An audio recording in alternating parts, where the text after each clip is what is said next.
सभी पशुपालक भाई बहनों को मेरा प्यार भरा नमस्कार और आप सबका स्वागत है मेरे चैनल ममता विलेज फार्मिंग जोन में। पशुओं के लिए हरा चारा भी बहुत महत्वपूर्ण है और हरे चारे में ही इतनी वैरायटी आ चुकी हैं। सबसे अच्छी वैरायटी, सबसे अच्छा हरा चारा पशुओं के लिए कौन सा है, आज सारी जानकारी मेरी इसी के ऊपर होगी।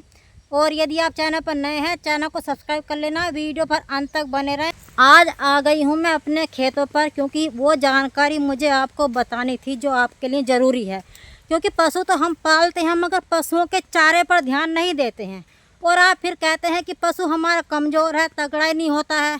तो कम से कम जो चीज़ें लैब से भी पास हो चुकी हैं, आप उन चीज़ों को क्यों नहीं लगाते हैं?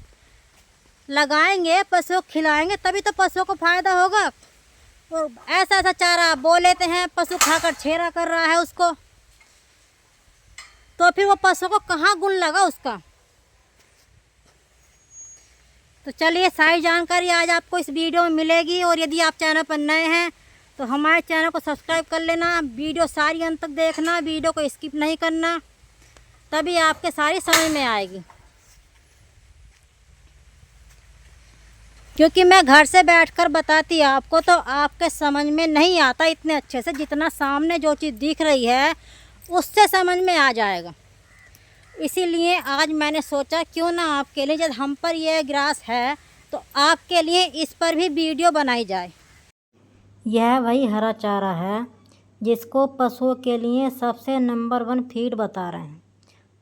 कई कंपनियों ने इसको सुखा करके इसकी गोली बनाना शुरू कर दिया, गोली खल के रूप में, और इसको नंबर 1 फीड बता रहे हैं।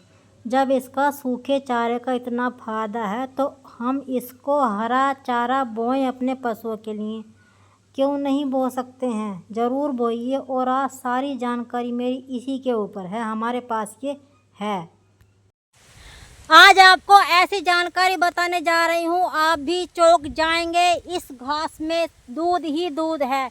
इसे बोलते हैं नेपियर ग्रास, जो थाईलैंड की वैरायटी है, वहाँ से आया हुआ है।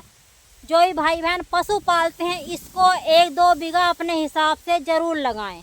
यदि आपके पास कम खेती है तो थोड़ा लगा ले, पशु पालते हैं। और जिसके पास पशु ज़्यादा हैं और खेती भी ज़्यादा है तो कम से कम 3-4 बीघे इसको बोलें, तो आपको और बाजरा नहीं बोना पड़ेगा। जब हमको पता चला कि इसमें भी काफ़ी दूध है और इसको पशु बहुत शौक से खाते हैं, तो हमने ये पिछले साल, 1 साल हो गया है जब हमने इसको लगाया था। ये है थाईलैंड की वैरायटी, थाईलैंड से आया था। थोड़ी सी पक्षियाँ हमें भी मिल गई थी इसकी, तो हमने इसमें साल भर में इसको 3-3.5 बीघे इसको बढ़ा लिया है। क्योंकि सबसे अच्छा रिजल्ट इसका दूध में, पशुओं का सबसे अच्छा रिजल्ट है दूध बढ़ाने में। और इसमें यह वो चारा है, नेपियर ग्रास के नाम से इसको बोलते हैं। ये हमने आम के बाग में लगाया हुआ है, तब भी ये बहुत अच्छा चल रहा है। ऐसा नहीं है कि आम के पेड़ हैं तो छबेल से कम चल रहा है। आप अच्छा रिजल्ट देखिए। ये है नेपियर ग्रास। और आपको मैं नॉर्मल हरा चारा भी दिखाती हूँ, जो अक्सर अपने यहाँ लोग लगाते हैं। ये बरसात के बाद भी सीधा खड़ा हुआ है, बरसात के बाद भी ढहा नहीं है ये। और ये ढह भी जाता तो भी हरा ही रहता है। ढहने के बाद भी इसको पशु बहुत शौक से खाते हैं। आप वो चारा देखिए जो अक्सर हमारे यहाँ लोग बोते हैं। अब बरसात में उसका हाल देखिए। देखिए, बरसात में इस चारे का ये हाल हो गया है, सारा ढह गया है। और ढहने से बाद ये नीचे से गल जाता है। ये देखिए, इसको ऐसे काटना पड़ रहा है, ये सारा छोड़ दिया है। जो चारा अक्सर हम पशुओं के लिए बोते हैं, जिन्हें पता नहीं है नेपियर घास की, थोड़ा सा हम पर भी है 2-1 बीघे। और इसको ऐसे खाएंगे भी नहीं, नेपियर ग्रास में मिलाकर खिला रहे हैं, तो पशु इसको अच्छे से खा रहे हैं। ज़्यादा दिन इसको हमारे पास नहीं हुए हैं, हम इसे और बढ़ा लेंगे ताकि ऐसा वाला चारा बोना ही ना पड़े। क्योंकि लैब में भी यह घास पशुओं के लिए नंबर 1 बेस्ट फीड के रूप में पास हो चुका है।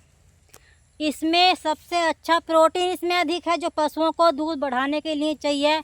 इसमें प्रोटीन भी 14% 14 से 15% प्रोटीन है इसमें। और इसमें शुगर की मात्रा भी है, 7 से 8% इसमें शुगर की मात्रा है। और इसमें फैट की मात्रा भी है। यदि आप इसको खिलाते हैं तो आपका पशु दूध भी बढ़ाएगा और दूध के साथ साथ पशु तंदुरुस्त भी होता जाएगा। और एक समस्या और रहती है, नॉर्मल चारा हम बोते हैं, यदि हम उसको गरक खिलाते हैं तो पशु हमारा पतला गोबर छेड़ा करने लगता है। मगर आप इसको कितना ही छोटा काट लें, कितना ही गरक इसको खिला दें, कितना ही मुलायम इसको खिला दें, बिल्कुल भी कोई शिकायत नहीं है कि हाँ पशु पतला गोबर कर रहा है। क्योंकि मैं वही बता रही, क्योंकि हम इसे खिला रहे हैं और हमने पहला वैसा वाला चारा भी खिलाया हुआ है और ये बढ़ता बहुत है और हरा ही रहता है। और इसकी फुटेर आपको दिखाती हूँ मैं। देखो इस समय यहाँ से ये कट रहा है, ताज़ा कटा हुआ यहाँ से, ऐसा नहीं है कई दिन पहला कटा है। यही क्यारी हमारी इस समय कट रही है, आज भी यहाँ से कटा है ताज़ा। और सिर्फ थोड़ी सी दूरी से ये साथ साथ पीछे से आपको दिखाई दे रहा होगा, फूट भी रहा है। ये देखो यहाँ से सारा फूट रहा है। 2 क्यारी हैं इसकी, तब तक ये कटती है तब तक ये इधर पूरी हो जाएगी। सबसे बड़ी बात, सबसे बड़ा फ़ायदा ये है इसका कि इसको बार बार नहीं लगाना पड़ता है। आपने इसको एक बार खेत में बो दिया तो कम से कम 5-6 साल के लिए आप बिल्कुल बेफिक्र हो जाइए। लोग तो इसको 7 साल तक भी इसको काट रहे हैं। और सबसे अच्छा फ़ायदा इसका ये है, एक जो पहला शुरू में पच्छी वाला बाजरा हम लोगों के पास आया था, सबने लगा रखा है ज़्यादातर, उसमें जब हम काटते हैं, जब हम उसको काटते थे तो यहाँ पूरा झुंड सा पूरा तकड़ा मेड़ा बन जाता था। और ये ऐसा नहीं है, ये जैसे पहले जहाँ से कटा उसकी साइड से फूटता है और ये बीच वाला हिस्सा सूख जाता है। मगर पहले वाले बाजरे में ऐसा नहीं था, उसका पूरा तकड़ा झुंड बन जाता था और उसको जैसे जैसे कई लान हो जाते थे, काटने में समस्या आती थी। मगर इसको काटने में ऐसी समस्या नहीं है, क्योंकि ये हर बार नई जगह से फूटता है और पहला वाला फूटा हुआ जहाँ से कटा है वो सूख जाता है। जब हमने इसको लगाया था तो इसकी 2 फीट दूरी थी, मगर 2 फीट से कम 1.5 फीट इसकी दूरी रह गई है, क्योंकि चारों माई से फूटा और ये बड़ा हो गया। चारों माई को फैलता है पेड़ इसका। और इसका एक फ़ायदा ये है, ये ज़्यादा ठंड में बस 1.5-2 महीने नहीं फूटता है, 12 मास ये चलता है। 12 मास न्यार आपको लहान देता रहता है। आपका यदि आपके पास 5 पशु हैं और आपने 2-2.5 बीघे लगा रखा है तो आपको ये काफ़ी होगा। आपको एक्स्ट्रा न्यार बोने की ज़रूरत नहीं रहेगी।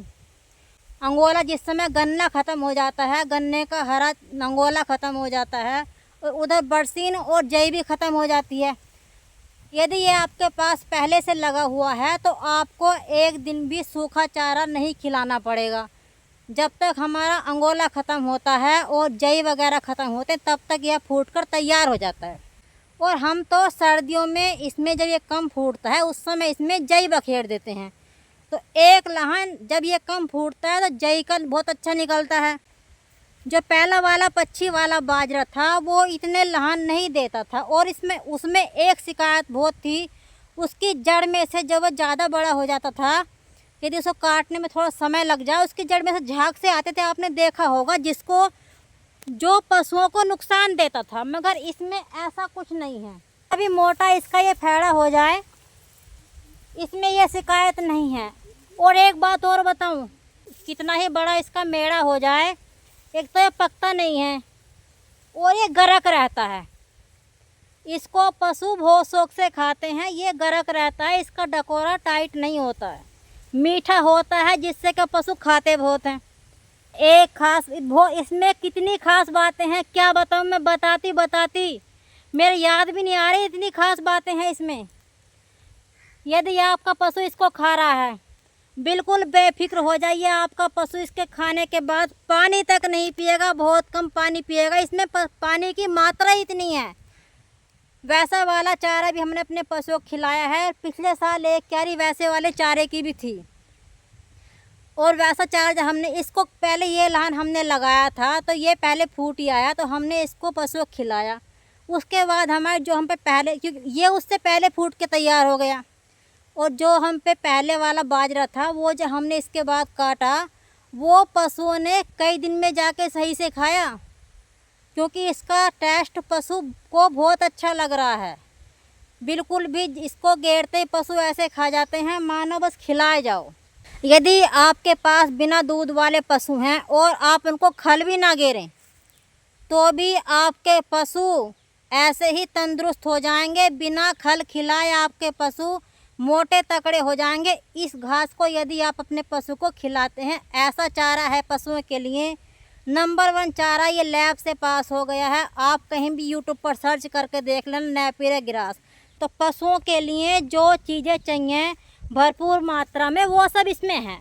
जब हम पशुओं को चारा खिला ही रहे हैं तो क्यों ना पशुओं को ऐसा चारा खिलाएं जिससे क्या पशुओं को कम रातब से, कम खल से आप अपने पशु को हेल्थी बना सकें, पशु से अच्छा दूध ले सकें। और सबसे अच्छी बात, पशु इसको खाता बहुत शौक से है। भाई जब पशु शौक से खाएगा तभी तो पशु सही से दूध बनाएगा। और ये लंबे समय तक कैसे चलता है, एक तो इसमें कोई रोग नहीं आता, बिल्कुल भी इसमें दीमक नहीं लगती है। नंबर 1 ये पशुओं के लिए चारा है। यदि आप पशु पालते हैं ज़रूर भाई बहनों से मैं कहूँगी इसको ज़रूर लगाएं। कम लगा कर देख लेना, आप देखना एक बार यदि इसको लगा लेंगे तो आप ज़रूर फिर कोशिश करेंगे कि सारा चारा पशुओं के लिए यही हो जाए। और इसको काटने में बहुत आसानी है, बिल्कुल मुलायम कटता है। और ढहने के बाद आपको पता है जो हरा चारा है मीठा है, ढहने के बाद भी ये जल्दी से गलता नहीं है। और पशु इसको अच्छे से खाते हैं। तो फिर क्यों हम अपने पशुओं को वो चीज़ें नहीं खिलाते जिससे कि पशु को फ़ायदा है। खेती तो आपकी इतनी बीघे ज़मीन आपकी वैसे चारे में भी घिरी हुई है। और यदि आप ऐसा चारा बोते हैं तो आपको पशुओं के लिए फ़ायदा भी है। तो आप क्यों इस बातों पे गौर नहीं करते हैं। हरा चारा पशुओं के लिए बहुत फ़ायदेमंद है। आप थोड़ा बहुत भी बोल लेते हैं सूखे चारे में मिलाकर खिलाएंगे तो आपका पशु तो भी सूखा चारा अच्छा खाएगा।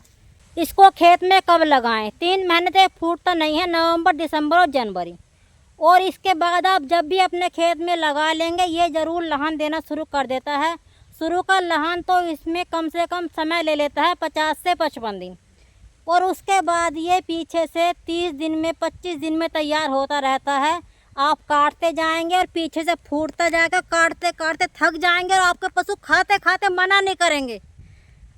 पशुओं को इसका मीठापन और इसका मुलायमपन इतना अच्छा लगता है, और इसको कितना भी अपने पशु खिला देंगे पशु इसको खाने से मना नहीं करेगा। ज़्यादा नलाई की इसको ज़रूरत नहीं है। इसको एक नलाई ज़रूर लगानी है। उसके बाद एक आध बार इसकी जुताई कर दें और साल में एक आध बार इसकी जुताई कर दें।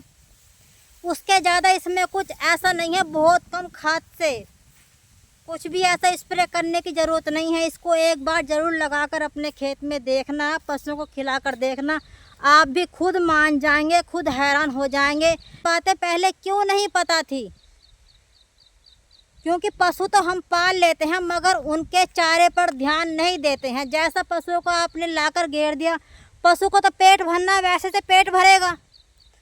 तो हमको ये तो देखना है पशु का पेट नहीं भरना है, पशु को हेल्थी भी रखना है, स्वस्थ भी रखना है, पशु को तंदुरुस्त भी बनाना है, उसको मोटा तगड़ा भी बनाना है। भी वैसे चारे के बहुत नुकसान है। उसको हम मुलायम खिलाएंगे तो पशु इतना छेरा करता है, इतना पतला गोबर करता है। 1 महीने लगातार आपने उसको खिला दिया तो आपके पशु का बिल्कुल वजन घट जाता है, पशु बिल्कुल कमज़ोर हो जाता है। तो हम क्यों नहीं पशु को ऐसी चीज़ें खिलाएं। कितना भी मुलायम खिला दें अपने पशु को, इसको कितना भी मुलायम काट के पशु को खिला दें, पशु बिल्कुल भी छेरा नहीं करता है, पतला गोबर नहीं करता है। पशुओं के लिए नंबर 1 ये चारा है। आप यदि पशु पालते हैं ज़रूर अपने खेत में 1 बीघा 2 बीघा जितनी भी आपकी क्षमता है उस हिसाब से ज़रूर लगाएं। आपके खल की भी बचत होगी, आपके समय की बचत होगी। बार बार आपको खेत में बोना नहीं पड़ेगा। बार बार बोते हैं, बार बार खेत जोतना पड़ता है, बार बार बीज बोना पड़ता है, तो पैसे की तो बचत होगी। अब तो ये हमारे पास इतना हो गया है, बहुत लोगों को हमने लगवा दिया है। जो भी कोई रिश्तेदार मांगता है, जान पहचान वाले मांगता है, लोग इसको बेच रहे हैं, लोग इस खेती कर रहे हैं, इसको बेच रहे हैं। कोई इसको पच्छी में बेच रहा है, पैकिंग करके गौशाला में बेच रहे हैं, क्योंकि गौशाला वाले भी इसको खिला रहे हैं। सबसे नंबर फीड उन्होंने इसको ही बताया है चारे के रूप में। यदि कोई सबसे नंबर 1 चीज़ है तो ये नेपियर ग्रास है। जिसने भी इसको देखा कि हाँ ये बहुत अच्छा चल रहा है, जिससे हमने बताया वही इसको मांगता है, तो हम मना भी नहीं करते हैं। भाई ले जाओ, इतना खड़ा है, थोड़ा आप ले जाओ। हमको जहाँ से ये मिला था हमको भी थोड़ा मिला था, तो अब तो हमने बहुत को इसको लगवा दिया है, कोई पैसा किसी से नहीं लिया है। हमारे पास है तो हम औरों को भी दे देते हैं, कोई परेशानी नहीं है। आज की जानकारी आपको कैसी लगी कमेंट में बता देना, और यदि आप भी पशुपालक हैं तो इस घास को नेपियर ग्रास के नाम से ये आती है, ज़रूर बोल लेना, क्योंकि पशुओं के लिए सबसे महत्वपूर्ण यदि कोई चारा है तो ये है। और इस वीडियो को ज़्यादा से ज़्यादा शेयर करना, ताकि सभी भाई बहन पशुपालकों तक ये जानकारी पहुँचे।